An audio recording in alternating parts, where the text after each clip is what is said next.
এগরা বিধানসভার পানিপারুল গ্রাম পঞ্চায়েতে জোর কদমে শুরু হয়েছে তৃণমূল কংগ্রেসের নির্বাচনী প্রচার। গত লোকসভা নির্বাচনে এই এলাকায় তুলনামূলকভাবে পিছিয়ে থাকলেও আসন্ন বিধানসভা ভোটে সেই ঘাটতি পুষিয়ে নিতে মরিয়া শাসক দল। দলীয় সূত্রে খবর, ভোটের ব্যবধান বাড়ানোর লক্ষ্যেই ইতিমধ্যেই মাঠে নেমেছেন বর্ষিয়ান তৃণমূল নেতা দীনেশ প্রধান। কর্মী সমর্থকদের নিয়ে এলাকায় বাড়ি বাড়ি গিয়ে প্রচার চালানো হচ্ছে।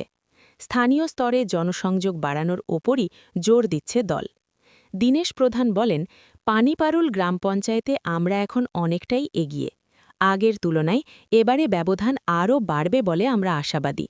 রাজনৈতিক মহলের মতে গতবারের অভিজ্ঞতা থেকে শিক্ষা নিয়ে এবার সংগঠনকে আরও শক্তিশালী করেছে তৃণমূল।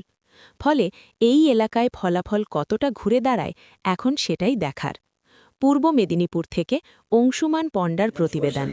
আশা করছি এবং সারিয়ে নিয়ে আমরা আবার আমাদের বিধায়ককে দ্বিতীয়বারের জন্য নির্বাচিত করার জন্য সবাই আস্তে আস্তে করে মাঠে নেমে যাচ্ছে। কয়েক মাস বাকি, 1 মাসও বাকি নেই বলবো, তাদের সবাই মাঠে নামছে, কাজ করবে। সোশ্যালিস্ট করতাম কংগ্রেস থেকে, যখন কংগ্রেস ভেঙে তৃণমূল নতুন তৈরি হলে এসেছি এবং সেই মুহূর্তেও প্রভুদেবর বাড়ি আমার এইখানে, তিনি মন্ত্রী ছিলেন, তখন আমি পঞ্চায়েতের প্রধান ছিলাম। এবারে নামিয়ে নিয়ে 10 বারের মধ্যে আমি 7 বার পঞ্চায়েত মেম্বার হয়েছি, কখনো পঞ্চায়েত প্রধান, কখনো পঞ্চায়েত সমিতির সভাপতি। আমার পরিবারও হয়েছে, আমার কখনো ভাই 2 বার হয়েছে, বৌমা স্ত্রী বৌমাও 2 বার হয়েছে। ওদের দল আমরা করেছি আজকে নয়। এবং সেই জায়গায় তখন শিশিরবাবু এসেছিলেন, প্রভুদেবকে সরিয়েছিলেন, তিনি নির্বাচন লড়েছিলেন এবং পরবর্তীকালে গত নির্বাচনের সময় প্রভুদেব কিন্তু আমাদের মঞ্চে দাঁড়িয়েই আমাদের সঙ্গে নির্বাচন প্রতিদ্বন্দ্বিতার জন্য তরুণবাবুকে সাপোর্ট করেছিলেন। যে মঞ্চ ছিল সেখানে মমতা ব্যানার্জি ছিলেন, প্রভূত সিনহাও ছিলেন, তরুণবাবু তরুণবাবুও ছিলেন, আমিও ছিলাম।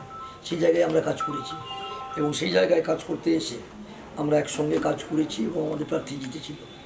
এবারেও গতবারে, তার আগে লোকসভা নির্বাচনে মাইনাস ছিল, মানসবাবু যখন ছিলেন তার আগে লোকসভা নির্বাচন হয়েছিল, প্রায় 10,000 মাইনাস ছিল।